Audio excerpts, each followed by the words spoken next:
you boot up any game, there is one clear objective: win and get to the next level.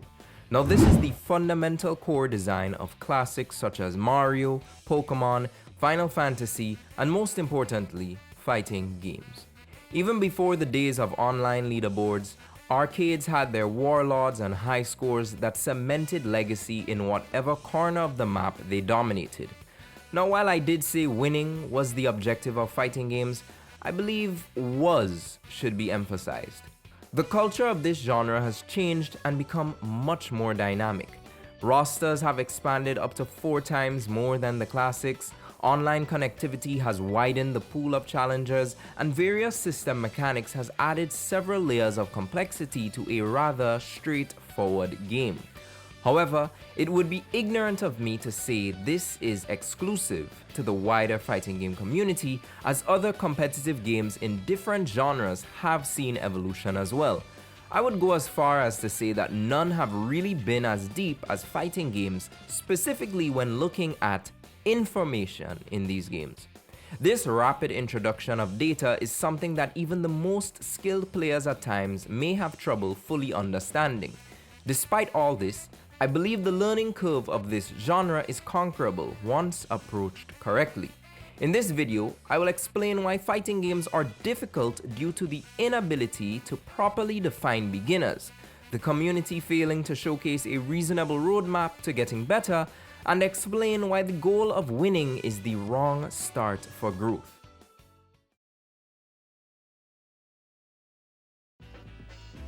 A beginner can simply be defined as a person just starting to learn a skill or take part in an activity. Now this seems clear enough until we analyze the word skill in question. What are beginner skills in fighting games, or rather, what is the required skill set to take part in this activity? A simple search of beginner skills would bring up forums that talk about motion inputs, sharpening reactions, figuring out your playstyle, and the FGC's favorite word, fundamentals. Bonus points for saying footsie. Barely anyone tells a newbie to just play the game. You know, take part in the main campaign, play arcade mode, do the challenges, go through all the tutorials. Everyone wants to place beginners immediately into the competitive arena without giving them the tools to compete. You see, in a real karate dojo, competition is the last thing on a white belt's mind, especially if they witness what higher ranked belts are capable of doing. I reference karate color belts because most martial arts have systems that identify pupils in a skill-based or rank-based understanding. Now you would think with the integrated ranking system in fighting games that beginners can easily gauge their needed skills on various tiers. This is thrown out of the way when some people within the community feel the need to say that master rank is the new beginner level, or you haven't started playing the game till you hit one of the 2 highest ranks attainable. Number 1, this is extremely ignorant as there is no real game and you've been playing the game for a long time. Telling someone they aren't playing the game when they clearly are is just gaslighting and unnecessary. Number 2, you belittle the master rank title by making it seem like this is the starting ground. What do you think that does to someone who can't make it to master despite following guides and other tutorials? Said person now interprets themselves as below beginner standard and is possibly even more confused on how to properly improve in this game. Then it introduces the need to win all the time as some measure, which is an inconsistent and flawed goal for any beginner. I'll touch on that more later. With these poorly defined checkpoints and inconsistent dissemination of data, a beginner is unable to even properly define who they are. It's definitely not time-based, as you can play a game for 500 hours and not have a clue on what you're actually supposed to do. There are cases of young upstarts in the community who have been able to do way more than the stalwarts of the genre who may have been playing as long as said newcomer's existence. One crucial place most people fail to guide beginners on is with the comfort of fighting games, specifically when it comes to how you control these games. The idea exists that controllers don't make you great, but it is a fact that they can improve your performance. Pad players, I salute you. Most of us can perform a claw grip, and putting so much emphasis on the thumbs is tiring. I myself, as a self-taught piano player, found it extremely limiting with so much finger dexterity to be on a controller alone using just about 30% of my fingers, and switching to keyboard has been the best decision ever. It has extended my sessions and execution comes easier, and I'm currently documenting this transition as it's been a fun time. Then we have stick players, the ones who play the game with the OG layout, possibly have been in arcades before and have actually seen these machines. You're playing just the way God intended. You see, fighting games take some time to get used to. If one is not comfortable when playing these games, then improvement is also in jeopardy. Now, an RPG may take 100 hours to beat, and then if you want to be a pro at the game and understand all its intricacies, maybe it can push the 200-hour mark. There is no beating a fighting game. It can be a commitment for years of improvement with hopes that the fundamentals can transfer to another game in the genre or possibly another installment in the franchise. Beginners are never presented with this information. They mostly receive simple steps that make you win without a true understanding of how fighting games work. The information they lack is that fighting games are number games on crack.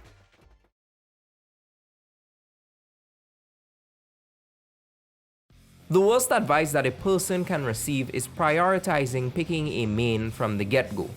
Yes, it is important to find a character you want to commit to and learn the game with said character.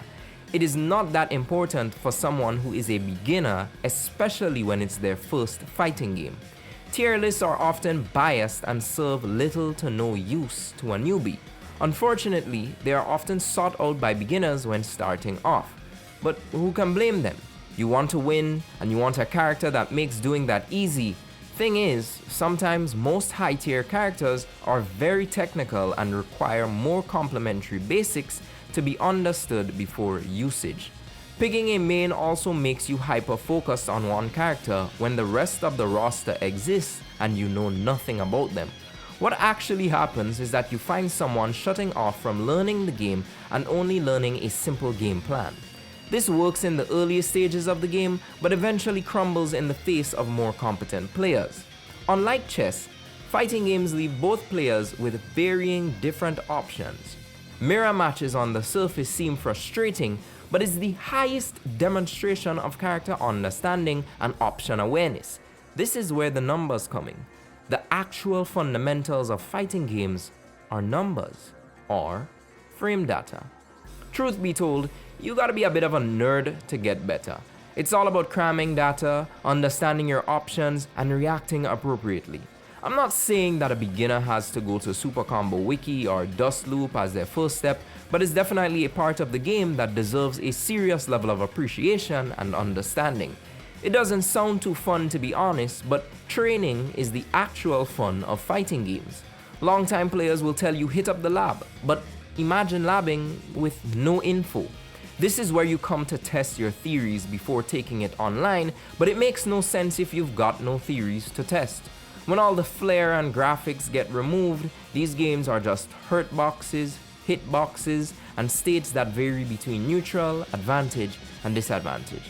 Common roadmaps place this way too far away and make it seem like advanced learning. That's why Street Fighter 6 had the most beginner-friendly feature, and no, it's not modern controls, it's actually the frame meter in training mode. On average, your character may have 18 options outside of their specials. Not every option may be used to play neutral. There are certainly some beneficial techniques to mash when in the disadvantaged state, and then you'll have tools to press the advantage. Fighting games are somewhat turn-based. Block strings and frame traps that are thrown out by your opponent are done to force a reaction. They want you to waste your turn. In a boxing ring, a jab will always connect faster than a fully winded up punch. However, if you're out of your opponent's jab range and they extend their body towards you, they leave their body open to a counter punch that you can easily throw out. Fighting games are similar. Just as the human body obeys rules and laws of physics, this genre of games also has rules. Rules which beginners never hear about or completely skip. These rules are applied to every action. Every option has a startup window, an active time frame, and a window of recovery. Each action also has additional effects depending on if they were blocked or not. These results will always happen unless developers decide to change said actions in a game update. This is why the frame meter is a godsend and should be standard in any training mode. In real time, a player is able to see what their strings do for them and what state it puts their opponent into. The training room becomes even better when you record inputs and apply it for the CPU to reenact. This proves useful for common combos associated with said characters as you further learn how it can be dealt with. This benefits even more when you pick apart your own strategy and fully understand its weakness. Someone as a beginner may not have an understanding about taking advantage of an opponent because their last move left them at minus 18 on block, but this is crucial information that cannot be skimmed over. In essence, your training room time should outweigh your online rank time, especially as a beginner. So no, these games don't begin at Master or Celestial or whatever rank there is. They begin at the moment you start to study what makes the game work. If every move was one frame and had zero recovery, then you would have a disaster on your hand. When you understand how the parts of various characters can be hit and you grasp the speed at which they move, then you're more informed about the very world of the fighting game. The reality of the two-dimensional plane must be understood before you can improve. In my opinion, this is the most crucial aspect for improving that cannot be ignored. I know I'm essentially asking gamers to read, but well, I think that stands as a testament to how deep these games can be. I can only imagine the processing of information that occurs at the highest level of play within pro players. This is a very competitive genre that is quite layered, and getting better is very rewarding in that perspective. It ain't easy. With this level of information, you can actually make informed decisions when picking a main, for example. Because of their data, the character becomes more than a surface-level, well-designed character and becomes a real-time application of martial arts, and their limitations and strengths are clearly on display to you. So now, even with all this information, you're still not winning.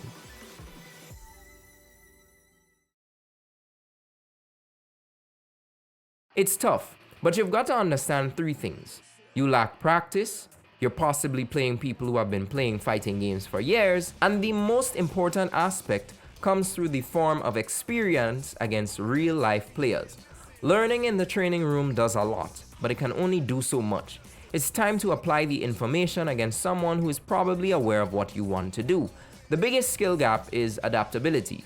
Most people don't know how to change their approach on the fly, and they essentially tunnel vision into a one-note strategy that results in them blowing up. Sure, you've got a meterless reversal that you can hit your opponent with on wake up in order to turn the tide of the battle. Do you think they don't know that? An experienced player learns through the fight. They test how you react to certain situations, they see what you do on advantage, and then they knowledge check you through the whole interaction. Once they've got you figured out, then it's over. If you focus on just expecting the lab to turn you into a pro, then you will never be able to reflect on the change you must make. That's why it's so frustrating to lose in these games, because on top of the fact that you've put hours into practice, your elo or rank isn't moving.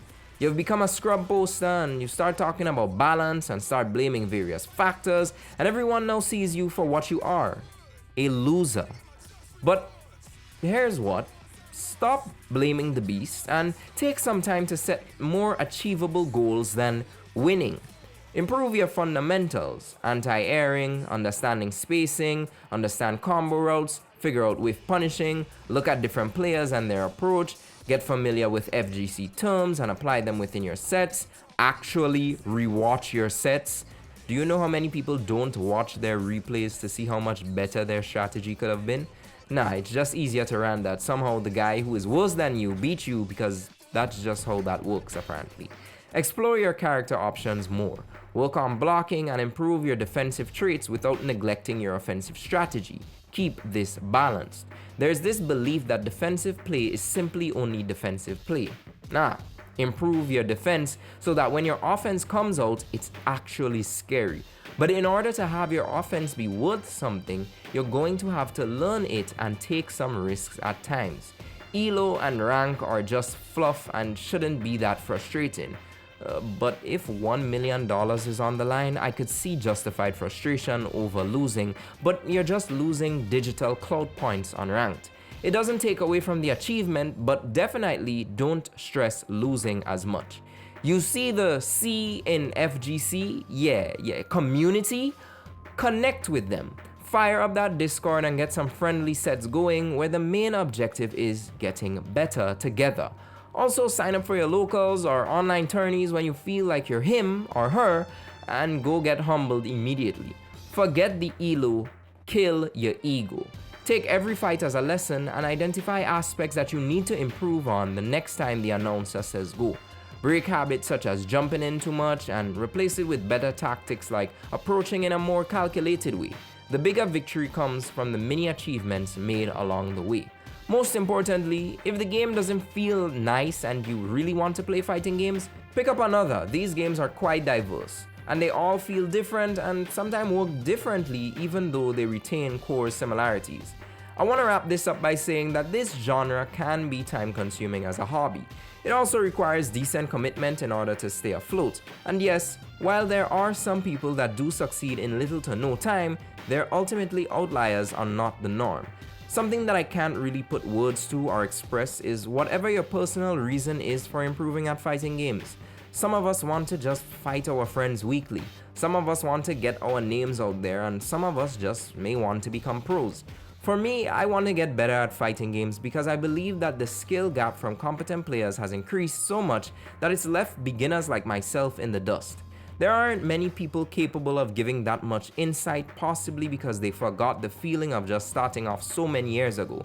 If I could go through this process, improve with the basics that I apply, and see success, then I could also help others become great as well. Also, I'm a big fan of competitive combat sports because of my dad, and fighting games are the one genre of gaming he actually sits down and watches with me, so there's a bit of an emotional tie in there. Well, I hope this video actually can help someone plotting their journey into this genre of gaming and make it a bit easier. I just wanted to contribute to this discussion as I believe it's a topic that most people have become a bit cold-hearted towards. There's need for new blood to come in, and gatekeeping over petty things such as easier controls should be the last intention of the community. Catch y'all in the next video, but until then, stay gaming.